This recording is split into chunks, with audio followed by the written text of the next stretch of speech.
without further ado, let's bring in Scott Whitman. How's it going, guys? Scott, what's going on? Thank you so much for joining us today. No, it's good to be here.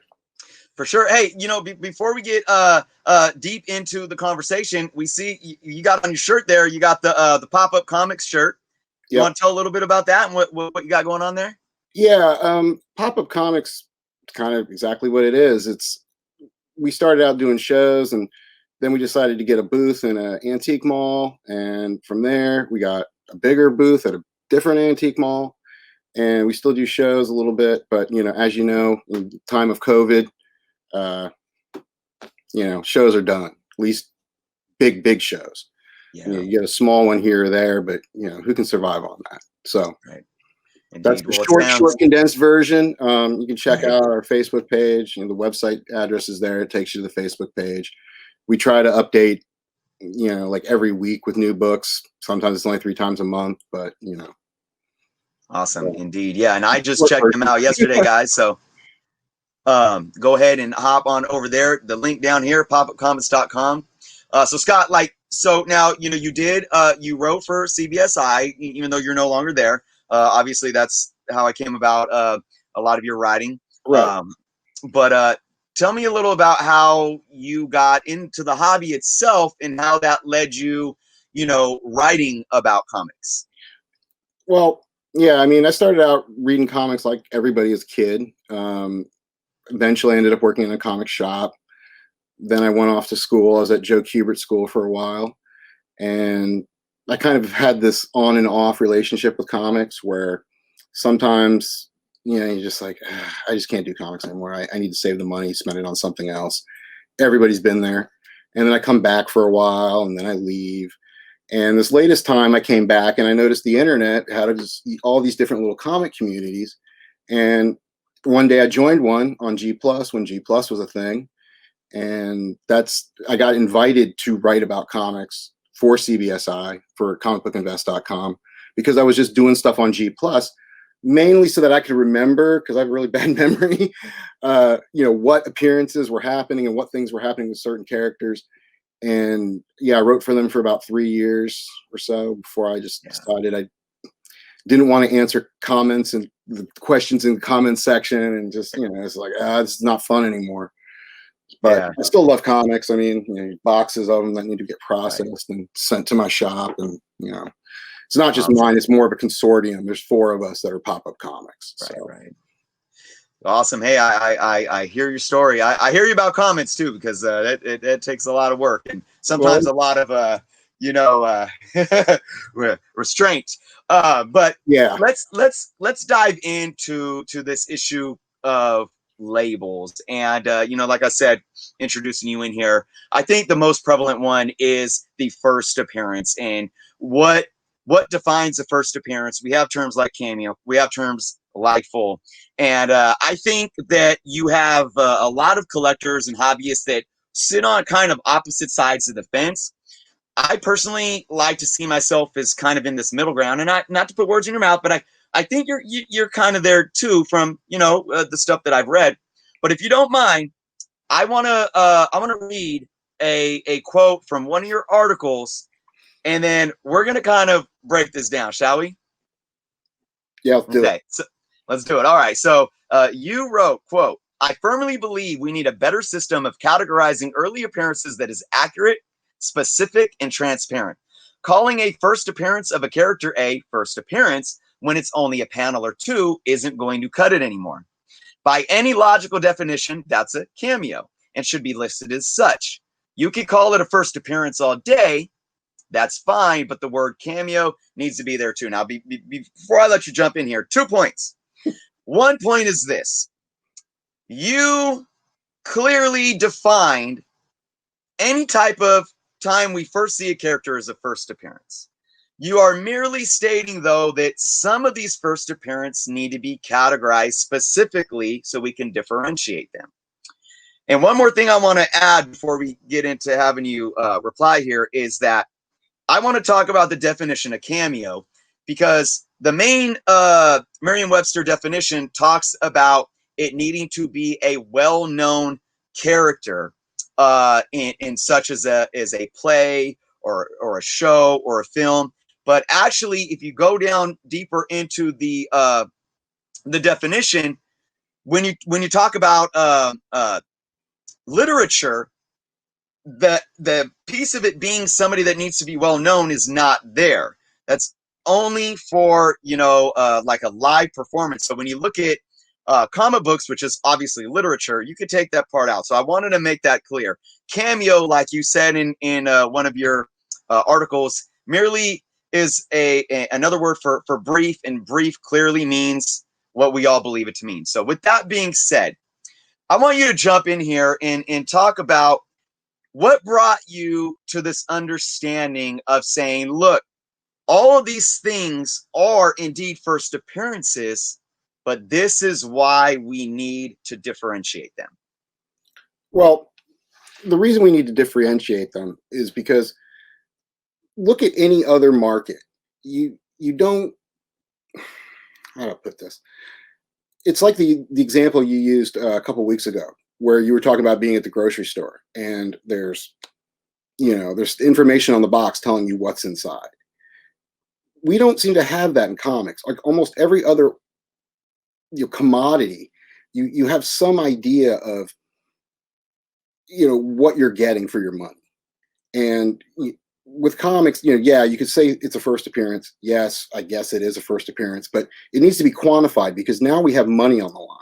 It's different than it was before CGC. CGC kind of forced everybody's hand when they're talking about, okay, well, near mint, VF, those aren't good enough definitions for grading. We have to have this 0 to 10 grading system.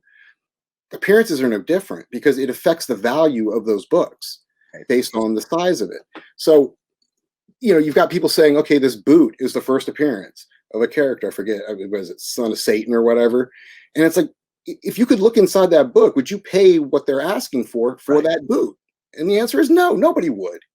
Unless somebody's got 20 copies of it and is trying to tell you, yeah, that's the first appearance because I got to move these 20 copies. And I think there's way too much of that in the market right now. There's no reason not to be transparent. Right. So, I mean, I like that. Yeah, no reason not to. Just to add here, because we're gonna get probably a lot of pushback here and differences of opinion. This is where I say we're very middle of the road here because I'm going to quote you again. You stated in another article saying calling it a cameo doesn't mean it's not a first appearance. It simply distinguishes it from being a full appearance. So basically, you're being transparent and you're making it clear here that these are still first appearances, regardless if you throw the word cameo or full in front of it. And so, when you talk about you add value to these things and these things add value, I feel that we've shifted gears. Well, you take being a kid in the 70s where you're collecting Hulk books and you're going after Hulk 181 because you see Hulk on the cover. He's in the whole story of the book. You still probably saw him at the end of Hulk 180.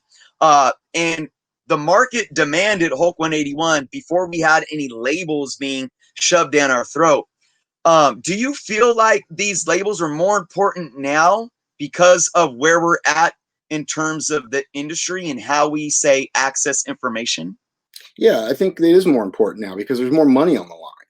I mean, the minute CGC became a thing, it was already kind of predetermined. It wasn't going to cut it anymore to just have vague definitions of things and just call anything a first appearance. And it just wasn't going to work because, I mean, again, if the point grading system wasn't good enough, VF or whatever, they had to do it as a 0 to 10. Then just calling something a first appearance and it's only a panel was never going to cut it either. I mean, they decided for us, really. But the word cameo, I mean, obviously it started a lot sooner than that. I mean, people have been calling things cameos for years. So again, I don't know. I mean, people can push back on it, but I think a lot of the pushback is more financial because, as one of my pop-up comics buddies, Dimitri, will say, if you're a fan of the character, you should have all of them anyway. Right. Yes. So why are you arguing this? And he's absolutely right. There's no reason to argue it. I mean, if you love the character, then you want to have every appearance, or at least every major appearance. You know, it's just, For sure. again, I think it's people that have a lot of money invested in certain books, and they've got, 5 copies of something, and Right. they're just grinding this point because, if you don't like the word cameo, okay, call it brief. But unfortunately, CGC has now already latched onto Cameo. So Right. all this time these people have spent fighting, overreaching really for, first appearance and that's it, and call it cut and dry. They've lost the opportunity now to choose. Now it's, CGC has decided it's Cameo. Live with it. Right. Definitely. So let me ask you, and this is we're going to throw a hypothetical out there. Say there's a character like Wolverine, and I'm using Wolverine just because he's so popular, or a character like what's like a Deadpool, who are introduced, and let's just say let's just call him character X and character Y. Okay. So character X is introduced in a way where we see him on one panel, say like a quarter-page panel on the back of a book, and we see his face and his costume and maybe his name's there. But then we have character Y, where his first appearance is he's not on the cover, but he's like he shows up on the third page of the book, and he's in the rest of the book, and he's fighting, he's in action, and he's a part of the whole story. So I think we both agree that both of these situations are a first appearance. Yes. Correct. Right.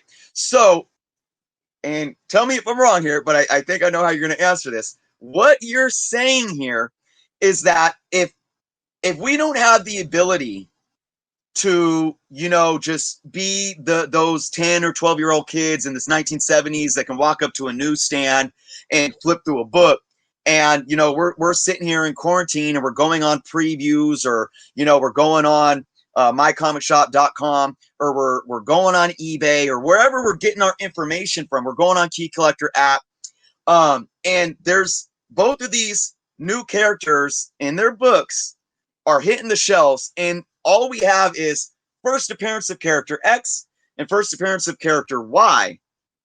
You're basically stating that all we want by these labels is to tell us, by calling this one a cameo, it's telling you that he's only in a quarter panel. By calling this one a full, we're telling you he is in this book and in this story, page after page. Exactly. I mean, that's exactly what I've always said that. It doesn't, the word cameo attached to it doesn't need to devalue the book. I mean, it just needs to be there transparently so that somebody can understand what they're buying. I mean, you don't go and buy a car and, don't know what kind of equipment it has on it. Why is it okay to, try to equate these two things the same? And it's not so much of I don't think a problem on new books, but it's definitely a problem on older stuff where you've got it encased in a CGC case and you can't tell what's inside.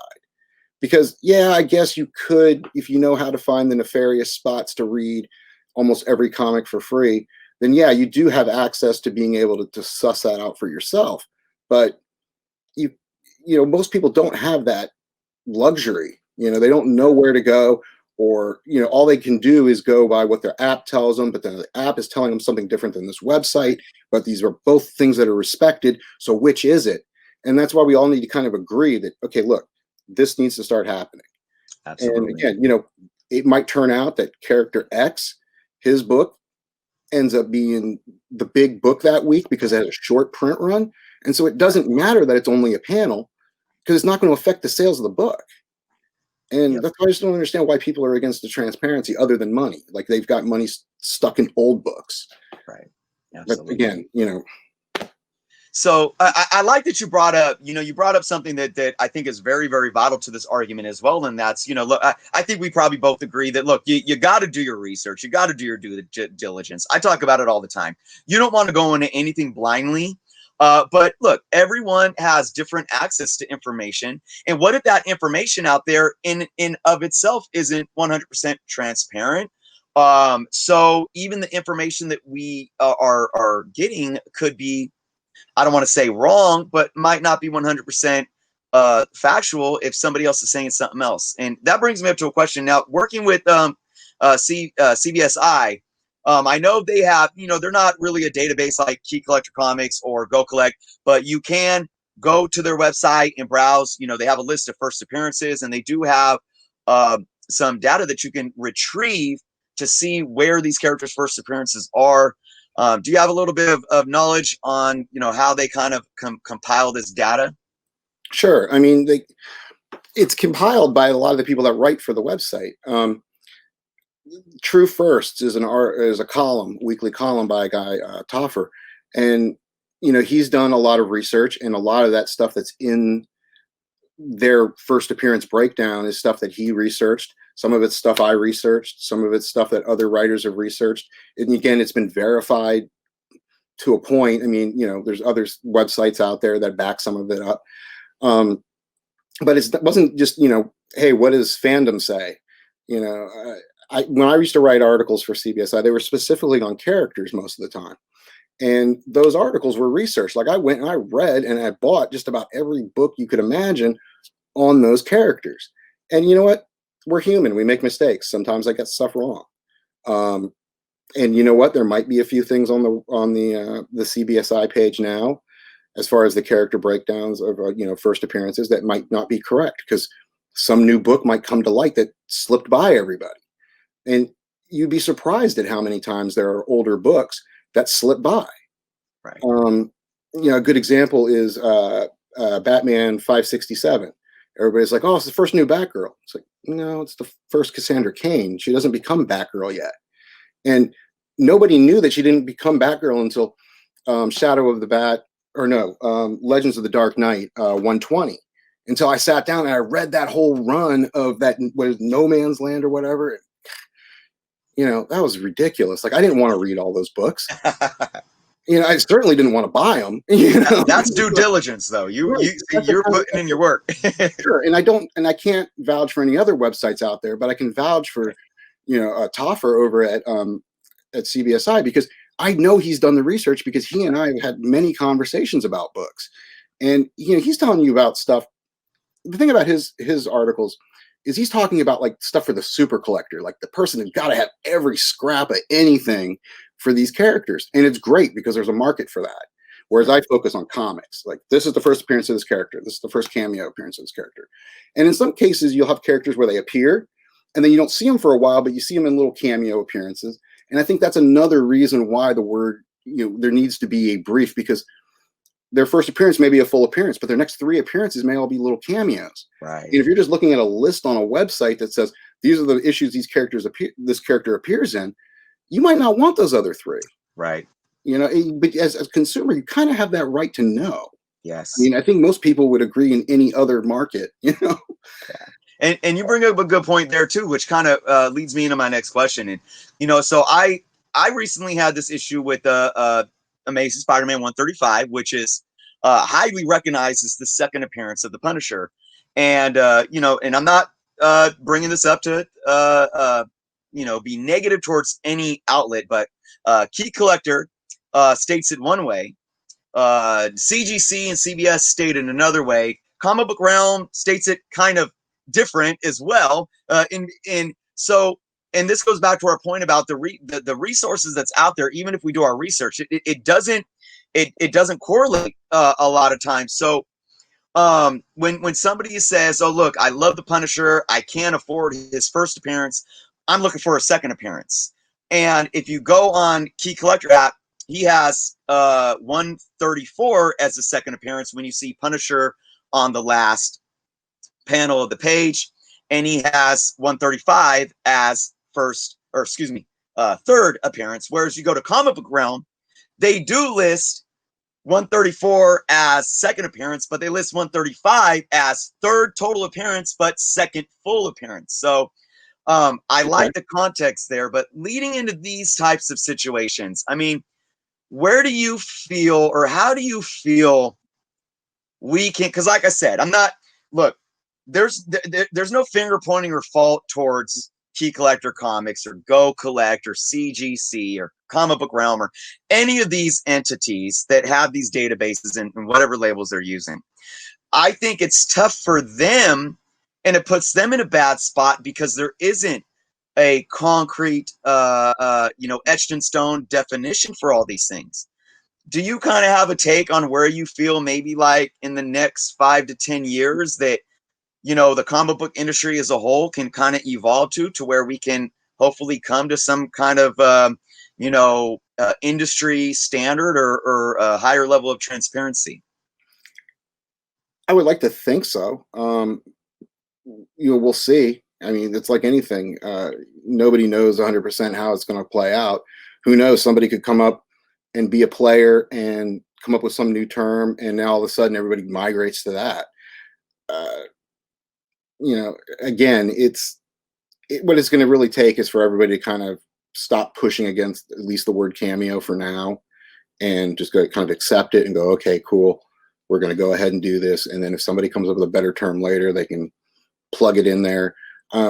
Because you're right. Like, somebody can't necessarily afford the first Punisher. So you're going to have to like buy, the second or third. And in some cases with a second appearance, it might actually, there's a weird case with like Mr. Freeze, where his first appearance, he's not called Mr. Freeze. It's not until his second appearance, he's called Mr. Freeze. So, yeah, you can't afford necessarily, well, I can't anyways, the first appearance of Mr. Freeze. So, I had to settle for the second appearance, and it turns out that's the first time he's, actually called Mr. Freeze. So I kind of won out on that. There you go. As a collector, I mean, yeah, when I'm dead and gone and somebody's going through my collection trying to sell it all off, you're like, oh, he doesn't have the first appearance. That's not my problem. Awesome. Hey, I want to ask you one last thing before we let you go here. So I think you're optimistic on where we can go with this. Do you ever think that the publishers themselves, and I say this a lot, I say, well, the artists or the writers that are on said title, creating a new character, whatever, they represent the publisher. So when I say publishers, it doesn't have to be the executives, but do you ever feel like the publishers themselves will ever come out and say, you know what, we need to put our foot down and we need to kind of take the lead on this so there is more of this consistency across the industry? No, I don't think they will, because it's not in their financial interest to do that. I mean, they're going to sit there and call it, oh, this is the first appearance. Oh, this is, they're not going to do that. I mean, look at, was it Riri Williams? Her first appearance, they reprinted it, and it's like, what, 2 panels of her or something, and they call it the first appearance on it. But, 9 still sells really well because it's a full appearance. So, I think they're going to do it only when it helps them market, not to help our industry, is a better answer, I think. I like that. Scott, thank you so much. I really appreciate you